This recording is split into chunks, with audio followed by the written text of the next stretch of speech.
បើគិតពីចំនួនវិញប្រហែលអង្គណាមីជាង50000ហើយជាង50000អង្គឥឡូវប្រឡោះសិតតែបដិមាទុយប្រឡោះពេញទាំងអស់នេះទាំងអស់នោះជុំវិញចឹងហ្នឹងហ្មងស្ពាន់វ៉ាវស្ពាន់ចេះទូចធំមែនតើរៀងស្អាតដូចមនុស្សមែនតើហ្មងណាកម្ពស់បានពង3ម៉ែត្រកន្លះទងន់3ត្រង់អូថ្ងៃមុនគេលើកវារុកមកចិត្តគេបងប្អូនមើលថតបែរទៅនោះទីមើលឃើញកន្លែងនេះគួរជាទីសក្ការៈបូជាមែនតើហើយគេគូគេថាមានន័យគេមានដើមអាស័យមានដើមអំពៅដើមអាស័យតាណាអាស័យគឺអង្គុលពោនេះអាស័យ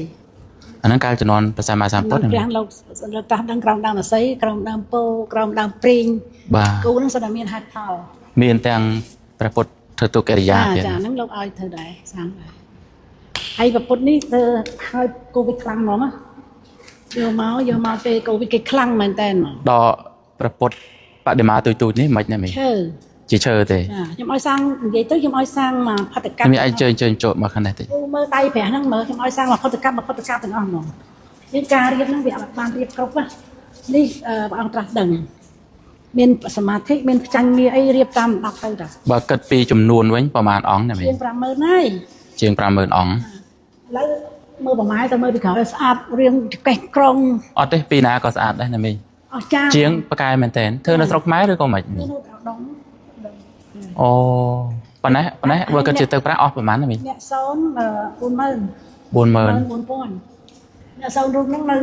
សាលារចនាគឺមកថងអត់មានអីទាស់ណាមីមើលទាំងក្បាច់បាទទាំងក្បាច់ទាំងរូបរាងទាំងដៃទាំងជើងទាំងតាគៀកទាំងរាងទាំងប្រភេទអីគឺស្អាតសមទាំងអស់ហ្មងថាមិនរស់រវើកដូចមនុស្សចលនាអញ្ចឹងបាទនេះបើយកដាក់នៅខាងក្រៅមែនទេយើងសាងប្រាសាទលោកហើយដល់យើងដាក់កណ្ដាលខ្យល់បានទេដាក់ខ្លាំងខ្លួនវាតែមានគុណភាពតែស្ពាន់ត្រូវភ្លៀងអត់អីណាវាយូរទៅវាស្នឹមហើយឥឡូវយើងមើលអីដឹកដៃនៅនេះកថៅនេះបាទឃើញស្នឹមអស់ហើយទេហើយណែអញមើលច្បាស់មិនធម្មតាណាប្រឡោះសិតតែបដិមាទុយប្រឡោះពេញទាំងអស់នេះទាំងអស់នោះជុំវិញចឹងហ្នឹងហ្មងស្ពាន់នេះមក4តោនចំពោះព្រះអង្គម៉ោង4តោនសិតតែស្ពាន់ដែរហើយនេះ14តោនហើយនេះព្រះអង្គចំមកស្អាតមែនតើអូហើយរូបគំនូនេះដើមឈើនេះទៅដល់នោះទៀតមែនតែនេះណានេះមកដល់នេះទៀតគូដល់នេះហ្មងដល់មកខាងហើយស្លឹកពោស្លឹកអីវិញគឺបែកមែកទាំងអស់ចឹងហ្មងគេថាស្លឹកពោនេះរវើគេមកអង្គុយមើលឥឡូវមើលនេះដោយស្លឹកឈើមែនតើដើមអាស័យមានសម្បកចាប់ទៅលើចំអាស័យទៀតគេនេះចាប់សម្បកអីជាងហ្នឹងគ្រូម្នាក់ឯងណាម្នាក់ឯងចានៅខេត្តតកែវចូល20ប្រហែលឆ្នាំទៅណាមីគាត់ពេលណាយើងសាងមកបដាគាត់គ្រូបដាអូម្នាក់ឥឡូវត្រូវឲ្យមកស្ទូក្នុងទៀត